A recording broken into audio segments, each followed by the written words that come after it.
Aceh merupakan pusat perdagangan dunia, pusat pelabuhan dan perdagangan dunia. Satu dunia kumpul dekat Aceh dulu.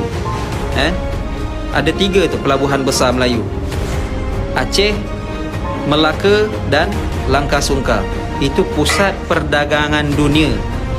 Allahumma salli ala Muhammad wa ala ali Muhammad.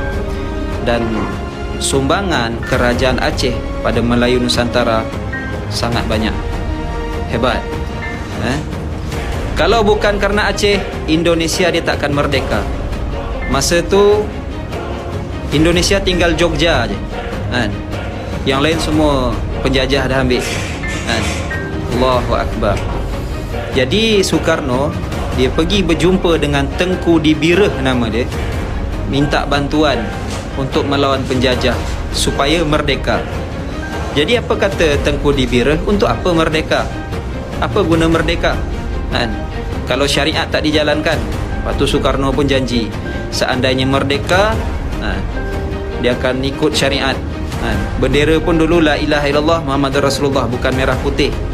Allahu Akbar, bendera awal. Lepas tu ada nama dia Pancasila. Kalau kat Malaysia rukun negara lah. Pancasila yang pertama tu, asyhadu alla ilaha illallah wa asyhadu anna Muhammadar Rasulullah. Ada yang tak terima. Yang Sulawesi dia tak terima sebab ramai Kristian kat situ. So ditukar dengan ketuhanan yang Maha Esa. Allahu Akbar. Jadi panjang cerita dia. Dia minta bantuan sebab masa tu Aceh kuat, dia ada jet tempur sendiri. Zaman penjajah Belanda datang tu, Allahumma salli ala Muhammad wa ala ali Muhammad, Aceh tak kena jajah. Di antara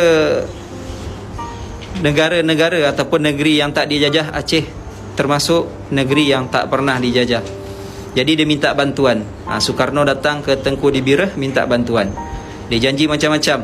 Dia kata Islam akan dinaikkan, syariat akan ditegakkan. Jadi Aceh pun hantar tentera dia, bagi jet tempur dia apa semua. Alhamdulillah, menang. Selepas menang, selepas merdeka, Tengku Dibireh ni ditangkap, diseksa, sampai buta, dibelasah, diazab, dizalimi. Allahu Akbar.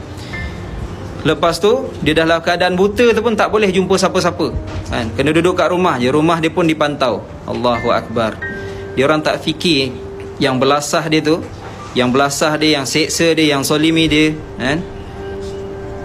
kalau bukan kerana Tengku Dibireh, mungkin dia orang dah jadi hamba abdi Belanda. Allahu Akbar. Ni apa kata pepatah, air susu dibalas dengan air tuba.